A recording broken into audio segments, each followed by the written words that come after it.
NVIDIA Shield is the first premium gaming device built on Android, and this is the review from Phandroid.com. Shield's a portable gaming device, so you just pop open that clamshell and you've got your very own 5-inch touchscreen right there. It's beautiful. It's got 1280 by 720 pixel resolution. The layout reminds me a lot of the Xbox 360 remote, and that's a great thing in my opinion. You've got your D-pad, the 2 analog sticks, X, Y, A, B, and then in the center you've got the NVIDIA power key along with 4 buttons, which are volume, start, back, and home. The silver things are speaker grills, and there's also a microphone above that NVIDIA button. It's hard to tell it's there. Because the controls are now below the screen and not in the way while you're playing or viewing, the 5-inch screen seems way bigger than it actually is. And of course, with a premium gaming experience, you've got to have the triggers and bumpers. So there they are on the back on the left and right, trigger, bumper, and they've got really nice resistance to them. Really like the feel. Then along the back, we've got a slot for a micro SD card, mini HDMI out, micro USB, and a 3.5mm headset jack. The glossy accents look great with the black and silver matte finish, and then of course in the front you've got that green stripe underneath the word Shield that tops things off with kind of an edgy look. How Shield feels in your hands is obviously of primary importance for a gaming device, and this thing feels rock solid. You can tell it's a premium device. It is a little heavy, it's 1.2 pounds, but when you're holding it, you can't really tell. It's balanced and distributed evenly. It feels really good to hold and play. Rounding out the hardware and specs, the Shield's got 16 gigabytes of onboard flash memory. It's got Wi-Fi, Bluetooth 3.0, GPS, it's got an accelerometer. Pretty much everything your smartphone has except for calling capabilities. Do not forget, and this might be the most important part, it's the NVIDIA Shield, so of course it's got an NVIDIA processor, quad-core Tegra 4 processor, it's got 1.9 gigahertz of power, 2 gigs of RAM, and you know, this is part of the reason it runs so beautifully and smoothly. And in many ways, this is kind of like NVIDIA's version of Nexus. They're running their own processor on their own hardware, and that's part of the beauty of Shield. I want to remind you guys, this launches with Android Jelly Bean 4.2.1, which is the beautiful thing for a number of reasons. There's no learning curve. It's Android. You already know it. All your information's already synced. You get to take all your apps and games and put them on this device, so you're not paying for an additional device and all the apps and games that go with it. You know how to navigate it, you know how to do everything. Yeah, there's a D-pad, there's an analog stick you can use now, swipe between the different tabs by using the bumper, but mostly it's the same Android you know and love, and you can just get immersed in the experience immediately. A few really quick things. That volume button right there brings on the on-screen cue to volume down or volume up. If you pull the notification bar down from the top right, you get quick settings, and then you can pull it down from the top left to access your normal notifications from Android apps and games and dismiss them as you see fit. When you're in an app or the browser, you can actually use the right analog stick as a mouse and click it in to follow the link, which I found really helpful and cool. And then that big glowing NVIDIA button in the middle is your power button. So if you hold it down, you'll get your typical power options for, you know, powering off, airplane mode, Miracast, which we'll talk about later. Or what you've all been waiting for, just tap the NVIDIA button and you're taken to Shield games, finally. Now don't be alarmed that the Shield games and Shield store is going to overtake Google Play Store. You can still access the Google Play Store. Download all the apps and games you want. The Shield store is pretty much a showcase of all the games that are optimized for Shield, the controller, and that NVIDIA Tegra 4 processor that Shield has. So it's a great way to make sure the content that you're looking through and getting is going to offer the best experience. So when you download something, for example, Grand Theft Auto Vice City, to Shield, then it will show up in your Shield games. So here I am going to buy Grand Theft Auto Vice City, and it just takes you over to the Google Play Store so you can be, ensured that it's a secure method of payment. You buy it, it shows up directly in your Shield Games tab, and rest assured you will also have access to this game on your other Android devices as well. This is just a way to make sure that your Shield optimized content is all saved for you in one organized place. Alright, get ready to be amazed. Dead Trigger 2, my favorite game by far on NVIDIA Shield. And actually, all first-person shooters on Shield are pretty amazing. I mean, you've got like basically a full console quality experience. You've got all the controls of a full console. You've got this nice, beautiful 5-inch screen, and the clarity of these games is amazing. So let's take a quick zoom in to Dead Trigger 2 while we're playing it and look at that quality. So, I mean, this is something you're playing on the couch, you're playing on the airplane, you're playing at your relative's house. You can take it anywhere. It's portable. You can't fit it in your pocket. But this is amazing quality for how small of a device this is. Let's say I don't want a portable experience though. I'm at home, I want a game on my 60-inch Samsung TV. Boom, NVIDIA Shield, HDMI out, and there you go. I mean, that's crazy. Dead Trigger 2 on a big screen TV. Look at the quality and the detail, the reflections in the water, the smoke in the background, the blood splattering. It's really crazy how detailed these graphics are, and this is all being run out of the NVIDIA Shield in that small portable device that you can take, on the airplane, play it on your couch, or play it on your big screen TV. To me, this game really illustrates how great and versatile NVIDIA's Tegra 4 processor is and Shield is. There's a wireless alternative to HDMI called Miracast that NVIDIA Shield supports. Some TVs that are newer support it. If not, you can pay $70 for this little Miracast dongle, and then you plug that into your TV, and you can achieve the same effect without the wires of HDMI.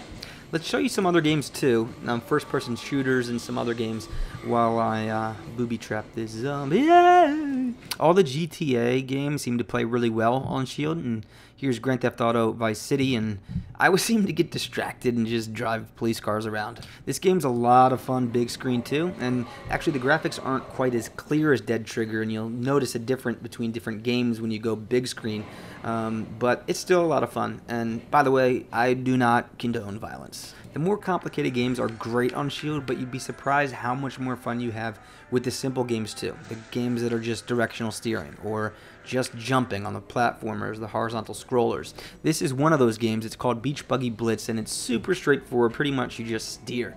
You can see the water splashing up there with those great graphics, and this is so much fun on the portable version of Shield, but also when you plug it in HDMI, it looks fantastic. Unfortunately, it's not all roses and butterflies. I know I've been very positive at this point, but NVIDIA does have some serious challenges on their hands. It's all about the games. And really there are 4 different types of games they're going to be. The ones that are optimized for Shield, the ones that are optimized for controllers, and Shield happens to have a controller, the ones that are simple and straightforward and happen to work on Shield anyways, and then the ones that are incompatible. Now the Shield optimized ones should be the cream of the crop, and I've tested a couple dozen of them. But there's still some inconsistencies in those games between when you use the touch screen or what the tutorials are, and it just isn't the type of premium experience yet that the Shield deserves. And this problem isn't unique to NVIDIA. It's really, open source. It's working with third-party developers, and it's Android. But let me show you a few examples. Notice the A and the B transposed on the screen and where they are on the controller. That would be nitpicking, but I don't think those buttons should be there at all. We've got this great controller. That's how we want to operate the game. No touchscreen controls in this scenario. So this is Alien vs. Predator. It is a Shield optimized game in the Shield store. So I'd hold it to a higher standard and say, hey, those buttons got to get out of here. Another example, Shadowgun, multiplayer, shooting game. First time I ever play, I can move around brilliantly, like Gandhi, because it's the only thing I can do is move around. I can't shoot my weapon. I must be bringing it to the police to throw in the trash can. But, obviously other people are trying to kill me, and they do successfully kill me. So, go into the settings and check out, and none of my actual moves are set. None of my buttons are set. So, is this NVIDIA's fault? No, it's the developer's fault. But if NVIDIA is going to curate this list of Shield games that are optimized for Shield, especially on launch, I think that they should keep a little bit tighter rein on it and make sure things are going out there that are doing the hardware justice.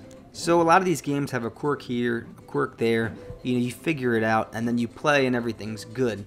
So it doesn't ruin the experience. It's just not as polished as you might hope it'd be. But let's not forget, this is the first ever NVIDIA Shield to launch, and that's what happens when you have the first run of a product, so to some degree it's expected. From a gaming perspective, NVIDIA has laid a real solid foundation on which to build. PC gamers will be really excited to hear that they can stream games from Steam to the NVIDIA Shield as long as they've got a computer with an NVIDIA GeForce GTX 650 graphics card or better. We'll be reviewing this feature in depth in a future review. I've seen it in action. It works great. I actually got a graphics card.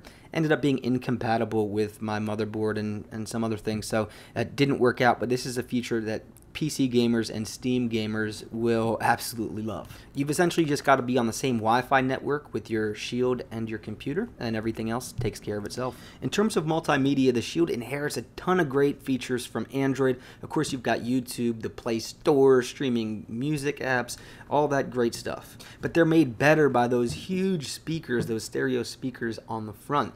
So just want to let you guys get a listen to them real quick, and they make gaming better, they make music better. I've actually was using Shield. I'll put on my counter and use it kind of like a jam box and just blast some music. Here you can see listening to Rat-a-tat, a song appropriately called Loud Pipes, and let's just pump this up and see how loud it gets.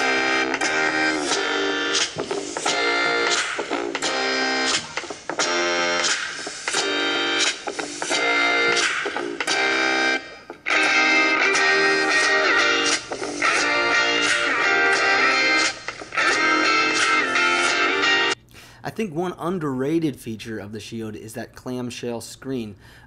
Really, holding a tablet or phone when you're trying to watch a movie, or here we're using Netflix, it's annoying to have to hold it straight up to your face or at the right angle, but with the Shield you can tilt it exactly away from the glare and at a nice viewing angle for yourself. So I love that feature. Resistance is futile.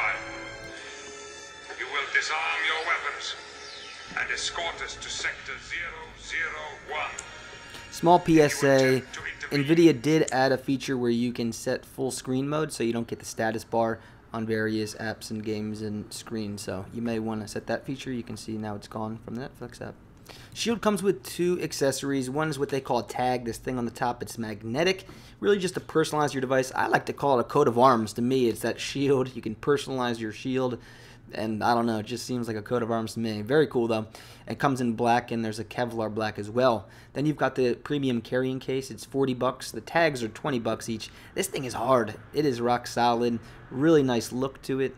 And it's also got a charging little rubberized port in the back, so you open that up and it will align exactly with the micro USB charging port of the Shield. So kind of nice. You can close up the case and still charge your device. If you're using this really portable, going here and there, tossing it in your bag, tossing it around, this will keep it nice and safe and dry, and just a really nice accessory. That's our review of the NVIDIA Shield. It's now available, costs $299. It immediately launches as the most premium Android gaming device out there. How does it stack up against Android accessories like the Moga or the Ouya, or maybe PlayStation Vita or Nintendo 3DS? Read our full review at Phandroid.com to learn that, hear our conclusion, and read our bottom line. This is Rob Jackson from Phandroid.com. Thanks for watching.